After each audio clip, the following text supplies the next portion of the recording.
കേസിൽ കർണാടക അതുപോലെ ബാംഗ്ലൂർ ഡിസ്ട്രിക്റ്റിൻ്റെ ഭാരവാഹികളൊക്കെ ഉണ്ട്. ഇപ്പോൾ ഷിബുവും ബാബുവും പറഞ്ഞ ഒരു വളരെ പ്രധാനപ്പെട്ട പോയിന്റ്, ഇവർ ഹെയ്റ്റ് ക്യാമ്പയിൻ്റെ ഏറ്റവും പ്രധാനപ്പെട്ട മോഡലായിട്ടുള്ള യോഗി ആദിത്യനാഥിന് കൊടുത്ത മാതൃകാപരമായ ആതിഥ്യം ഒരു ഭാഗത്ത് നിൽക്കുകയാണ്. മറ്റൊന്ന്, ഇവർ ഒരു അവസരത്തെ ഹെയ്റ്റ് ക്യാമ്പയിന് വേണ്ടി ഉപയോഗിക്കുകയാണ്. അതെന്താ പറഞ്ഞാൽ കോൺഗ്രസിനെതിരെ ഒരു മനോഭാവം ഉണ്ടാക്കുക മൈനോറിറ്റിയുടെ ഭാഗത്ത്. അത് എവിടെയാണ് ഹെയ്റ്റ് ക്യാമ്പയിനെതിരെ നിയമം കൊണ്ടുവന്നിട്ടുള്ള ഈ കർണാടക സ്റ്റേറ്റിലേക്കാണ് അവർ വന്നിരിക്കുന്നത്. അപ്പോൾ അവർ ചെയ്യേണ്ടിയിരുന്നത് സർക്കാരുമായി ഒരു മുഖ്യമന്ത്രി പോസ്റ്റ് ഇടുന്നതിന് മുമ്പ് ഏറ്റവും ചുരുങ്ങിയത് മുഖ്യമന്ത്രിക്ക് ഒരു കത്ത് ചെയ്തായിരുന്നു. അല്ലെങ്കിൽ ഇവരുടെ ജനപ്രതിനിധികൾ വരുമ്പോൾ ഇവിടുത്തെ ഉദ്യോഗസ്ഥരുമായിട്ട് ഇവർക്ക് കോൺഗ്രസ് മന്ത്രിമാരോ മുഖ്യമന്ത്രിയോ കാണാൻ ബുദ്ധിമുട്ടുണ്ടെങ്കിൽ ഇവർക്ക് ഡിസ്ട്രിക്ട് മജിസ്ട്രേറ്റും അതുപോലെ തന്നെ ഉയർന്ന ഉദ്യോഗസ്ഥരുമായിട്ട് സംസാരിക്കാൻ. അവർ വന്നിരിക്കുന്നത് മീഡിയയുടെ മുമ്പിൽ നാടകം കളിക്കാനും അത് വെച്ചിട്ട് പത്രസമ്മേളനം നടത്തി. ഇപ്പോൾ കേരളത്തിൽ റഹീമിൻ്റെ വലിയൊരു വീഡിയോ ഒക്കെ എടുത്തിട്ടുള്ള പത്രസമ്മേളനമൊക്കെ നടത്തിയിട്ട് UP-യിലെയും അതുപോലെ തന്നെ ഗുജറാത്തിലെയും അതുപോലുള്ള മഹാരാഷ്ട്രയിലെ എവിടെയൊക്കെ ഒരു വിദ്വേഷപരമായിട്ടുള്ള രാഷ്ട്രീയ സമീപനം സ്വീകരിച്ചിട്ടുള്ള BJP-യുടെ വിദ്വേഷ രാഷ്ട്രീയത്തിനെ അതേ മാനത്തിലും അതേ സമീപനത്തിലും കോൺഗ്രസിനെയും പ്രതിനിധീകരിക്കുവാൻ വേണ്ടിയിട്ടാണ് അവർ പരിശ്രമിച്ചിട്ടുള്ളത്. പക്ഷേ കോൺഗ്രസ് സർക്കാർ കൃത്യമായി ഈ വിഷയത്തിൽ നേരത്തെ തന്നെ നിലപാടെടുത്തു. ആ നിലപാടിൻ്റെ തുടർച്ചയായ നടപടിയിലേക്ക് പോവുകയാണ്. ആ നടപടി വളരെ പോസിറ്റീവാണ്. ഞങ്ങൾ വളരെ പ്രതീക്ഷയിലാണ്. ഞങ്ങളിപ്പോൾ ഉള്ളത് ബാംഗ്ലൂരിലെ എലങ്ക അതുപോലെ കോഗൽ ഈ പ്രദേശങ്ങളിലാണ്. കുടിയൊഴിപ്പിക്കപ്പെട്ട എവിക്റ്റഡ് ആയിട്ടുള്ള ആളുകളുമായിട്ട് കാണുകയും അവരോട് സംസാരിക്കുകയും ചെയ്തു. ഇന്നിപ്പോൾ മൈനോറിറ്റി മിനിസ്റ്റർ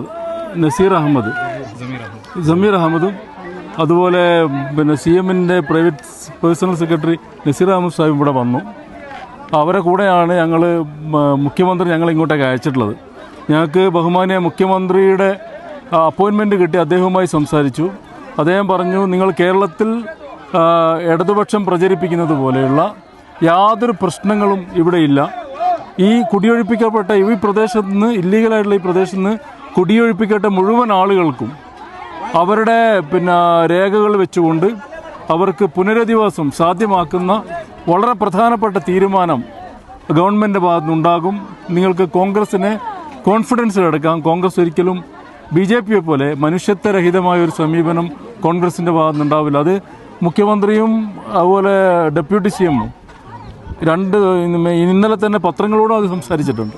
അപ്പോൾ ഞങ്ങളെ വളരെ കോൺഫിഡൻസ്, ഞങ്ങൾക്ക് അതിൻ്റെ എല്ലാ ഡീറ്റെയിൽസും അതിൻ്റെ ചർച്ചകളുടെ വ്യാപ്തിയിലുള്ള കുറേ കാര്യങ്ങൾ ഞങ്ങൾക്ക് ബോധ്യപ്പെടുകയും ചെയ്തിട്ടുണ്ട്.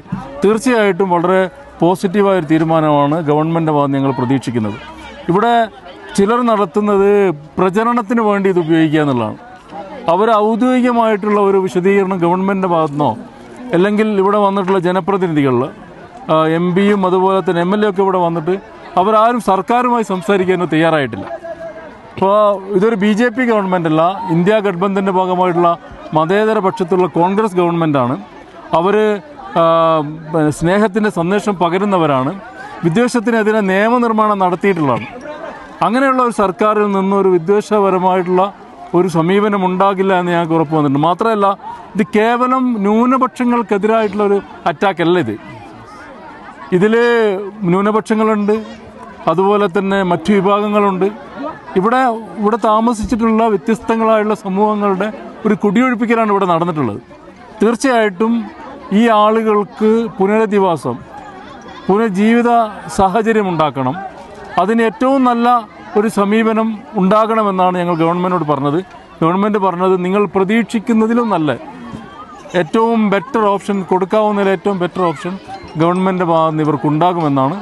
ആ ഒരു പ്രതീക്ഷയിലാണ് ഞങ്ങൾ ഇവരുമായിട്ട് സംസാരിച്ചപ്പോൾ. ഇവിടെ നമ്മൾ കണ്ട മറ്റൊരു ചിത്രം എന്താണെന്ന് പറഞ്ഞാൽ, ഇവിടെ എവിക്റ്റഡ് ആയുള്ള ഈ മനുഷ്യരെ കാണാൻ മൈനോറിറ്റി മിനിസ്റ്റർ ഇവിടെ വന്നപ്പോൾ അദ്ദേഹത്തെ സ്വീകരിച്ച രീതി, അദ്ദേഹത്തെ ആഹ്ലാദത്തോടെ പടക്കം പൊട്ടിച്ചിട്ടാണ് ഇവിടുത്തെ ജനങ്ങൾ സ്വീകരിച്ചിട്ടുള്ളത്. അതിൻ്റെ അർത്ഥം ജനങ്ങൾക്ക്, ഇവിടെയുള്ള മനുഷ്യർക്ക് തീർച്ചയായിട്ടും ഗവൺമെൻറ്റിൽ വിശ്വാസമുണ്ട്. ആ വിശ്വാസത്തിനനുസരിച്ച് ഗവൺമെൻറ് പ്രവർത്തിക്കുമെന്നുള്ളതാണ്.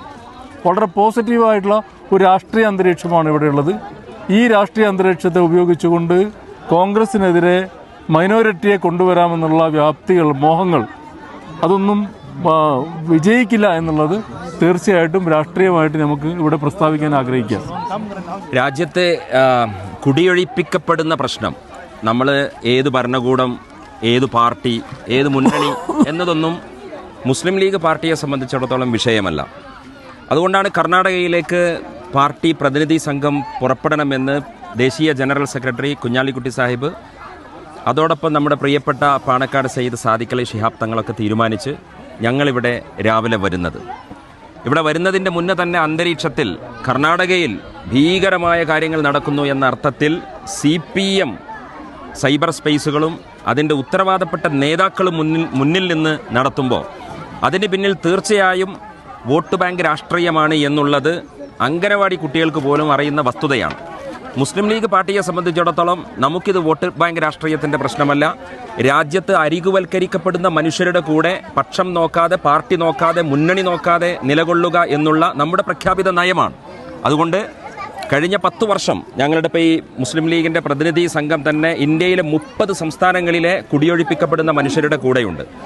ആ കുടിയൊഴിപ്പിക്കപ്പെട്ട മനുഷ്യരുടെ മുന്നേയുള്ള അനുഭവങ്ങൾ, ഇന്ത്യയിലെ ബുൾഡോസർ അനുഭവങ്ങളെ മുന്നിൽ വെച്ച് ഞങ്ങൾ കർണാടകയിൽ വരുമ്പോൾ ഒരു പ്രദേശത്ത് നമുക്ക് സന്ദർശിക്കാൻ പറ്റില്ലെന്ന് മാത്രമല്ല, സന്ദർശിക്കുന്നത് പോലും ഒരു ക്രിമിനൽ കുറ്റമായി, രാജ്യദ്രോഹമായി ചിത്രീകരിക്കപ്പെടുന്ന ഇന്ത്യൻ സാഹചര്യം ഇവിടെ നിലനിൽക്കുന്നുണ്ട് എന്ന് CPM-ന് അറിയില്ല. കാരണം അവർക്ക് ഇതേക്കുറിച്ചൊന്നും ധാരണയില്ല. അവർക്ക് നരേന്ദ്രമോദിയുമായിട്ട് RSSുമായിട്ട് പുതിയ അണ്ടർസ്റ്റാൻഡിങ്ങിനെ കുറിച്ചുള്ള ആലോചനകളാണ് തിരുവനന്തപുരം കോർപ്പറേഷൻ കൊടുത്തതിന് ശേഷം അവർ നടത്തിക്കൊണ്ടിരിക്കുന്നത്. ഇനി നിയമസഭയിൽ എങ്ങനെ അവർക്ക് BJPക്ക് വകുപ്പുണ്ടാക്കി കൊടുക്കാം എന്ന ആലോചനയാണ്. പക്ഷേ കർണാടകയിൽ ഞങ്ങളിവിടെ രാവിലെ വരുന്ന സമയത്ത് സിദ്ധരാമയ്യയുമായി ഞങ്ങൾക്ക് കർണാടക മുഖ്യമന്ത്രിയുമായിട്ട് നമുക്ക് അപ്പോയിൻമെൻറ്റ് കിട്ടുകയാണ്. കുഞ്ഞാലിക്കുട്ടി സാഹിബ് പറഞ്ഞ് അറേഞ്ച് ചെയ്തു. കേരളത്തിലെ കോൺഗ്രസ് നേതാക്കൾ വിളിക്കുന്നു. എല്ലാവരും വിളിച്ച് മുസ്ലിം ലീഗിൻ്റെ പ്രതിനിധി സംഘം ഇന്ന് സിദ്ധരാമയ്യയുടെ ഔദ്യോഗിക വസതിയിൽ ഞങ്ങൾ ഇരിക്കുകയാണ്. അദ്ദേഹത്തോട് ചോദിച്ചപ്പോൾ അദ്ദേഹം അത്ഭുതത്തോടെ ഞങ്ങളോട് ചോദിക്കുന്നത്, ഇത് മുതലെടുക്കാൻ സിദ്ധരാമയ്യ പറഞ്ഞ വാക്കുകൾ ഇതാണ്: ഇത് മുതലെടുക്കുക എന്ന ഉദ്ദേശത്തിൽ ആരും ഇവിടെ വരണ്ട. ഇവിടെയുള്ളത് വീടില്ലാത്ത കുറച്ച് മനുഷ്യരാണ് ഇപ്പോൾ ഞങ്ങളുടെ മുന്നിലുള്ളത്. ആ വീടില്ലാത്ത മനുഷ്യർക്ക് വീട് കൊടുക്കുക എന്നതാണ് പരിഹാരം. അല്ലാതെ കേരളത്തിൽ നിന്ന് നിങ്ങളിവിടെ വന്ന് ഫേസ്ബുക്കിലൊക്കെ ഇട്ട് ഇത് വലിയ ക്യാമ്പയിൻ ആക്കുക എന്നത് നിങ്ങളുടെ രാഷ്ട്രീയ താല്പര്യമാണ്. ഞങ്ങളെ സംബന്ധിച്ചിടത്തോളം ഇപ്പോൾ കർണാടകയിലുള്ളത് വീടില്ലാത്ത കുടുംബങ്ങളാണ്. ആ വീടില്ലാത്ത കുടുംബങ്ങൾ മുസ്ലിങ്ങൾ മാത്രമല്ല, മലയാളി സമൂഹം മനസ്സിലാക്കേണ്ടത് ഈ കുടിയൊഴിപ്പിക്കപ്പെട്ടവരിൽ ഹിന്ദുക്കളുണ്ട്, ഈ കുടിയൊഴിപ്പിക്കപ്പെട്ടവരിൽ ക്രിസ്ത്യാനികളുണ്ട്, സ്വാഭാവികമായും ആ കുടിയൊഴിപ്പിക്കപ്പെട്ടവരിൽ പാവങ്ങളായ മുസ്ലിം സമുദായവുമുണ്ട്. അപ്പോൾ ഇതിനൊരു തരത്തിലുമുള്ള വർഗീയമായ നിറമില്ല. ഇന്ത്യ രാജ്യത്ത് നടക്കുന്ന ബുൾഡോസർ രാജിൽ ജഹാംഗീർപുരി അടക്കമുള്ള, നൂഹ് അടക്കമുള്ള, മധ്യപ്രദേശും ഉത്തർപ്രദേശും അടക്കമുള്ള സംസ്ഥാനങ്ങളിൽ നടന്ന ബുൾഡോസർ രാജിൽ കൃത്യമായി മുസ്ലിം ന്യൂനപക്ഷത്തെ ലാക്കാക്കി അവരുടെ വീടുകളും അവരുടെ മസ്ജിദുകളും ആരാധനാലയങ്ങളും ദർഗകളും JCB കൊണ്ട് പറിച്ചെടുക്കുന്ന കാഴ്ചയുടെ മുന്നിൽ പോയി നിന്നവരാ ഞങ്ങൾ. അവിടെ ഞങ്ങൾ KT ജലീലിനെ കണ്ടിട്ടില്ല, അവിടെ ഞങ്ങൾ AA റഹീമിനെ കണ്ടിട്ടില്ല, അവിടെ ഈ CPM-ന്റെ ന്യൂനപക്ഷ പ്രേമത്തിന്റെ അംബാസഡർമാരൊന്നും ഞങ്ങൾ കണ്ടിട്ടില്ല. ജലീൽ മന്ത്രിയായി കേരളത്തിലുള്ള കാലമാണ്. ഞങ്ങൾ ലീഗിന്റെ പ്രതിനിധി സംഘം പോകുന്ന സമയത്ത് ഞങ്ങൾക്ക് യാതൊരു പ്രൊട്ടക്ഷനുമില്ല. പക്ഷെ ഒരു സംസ്ഥാനത്തിന്റെ മന്ത്രിയുടെ പ്രിവിലേജോടുകൂടി രാജ്യത്തിലെ ന്യൂനപക്ഷങ്ങൾ ആക്രമിക്കപ്പെട്ട കാലത്ത് ആ സ്പേസിൽ പോയി നിന്നിരുന്നുവെങ്കിൽ, ആ ബുൾഡോസറിന്റെ മുമ്പിൽ ഒരു സംസ്ഥാനത്തെ മന്ത്രി പോയി നിന്നിരുന്നുവെങ്കിൽ അതിന് കിട്ടുന്ന മീഡിയ അറ്റൻഷൻ, അത് ഈ രാജ്യത്തുണ്ടാക്കുന്ന ചർച്ച വളരെ വിപുലമായ അർത്ഥത്തിലുള്ളതാകുമായിരുന്നു. പക്ഷേ അദ്ദേഹം എളാപ്പാന്റെ മൂത്താപ്പാന്റെ മക്കളൊക്കെ അപ്പോയിന്റ്മെന്റ് കൊടുക്കാനുള്ള തിരക്കിൽ മൂപ്പരതൊന്നും അറിഞ്ഞിട്ടില്ല. ഞങ്ങളെ സംബന്ധിച്ചിടത്തോളം കർണാടക ഗവൺമെന്റ് സിദ്ധരാമയ്യ അത് പറഞ്ഞത് നാളെ ഇവരൊക്കെ സെറ്റിൽ ചെയ്യാൻ പോവുകയാണ്. മാത്രവുമല്ല, ഈ സ്ഥലം ഞങ്ങൾ സന്ദർശിക്കാൻ പോകുന്നു ലീഗ് പ്രതിനിധി സംഘം എന്ന് പറഞ്ഞപ്പോൾ നിങ്ങൾ പോയിക്കോളൂ എന്നല്ല പറഞ്ഞത്. കർണാടകയിലെ ന്യൂനപക്ഷകാര്യ മന്ത്രി ജമീർ അഹമ്മദ് ഖാനെ ഇതിന്റെ ഈ ഡെലിഗേഷന്റെ തലവനായി നിശ്ചയിക്കും. ഞങ്ങൾ ഇവിടെ വരികയും ജമീർ അഹമ്മദ് ഖാൻ ഇവിടെ എന്താണ് സംഭവിക്കാൻ പോകുന്നത് കൃത്യമായ പ്ലാന് തന്നിട്ടുണ്ട്.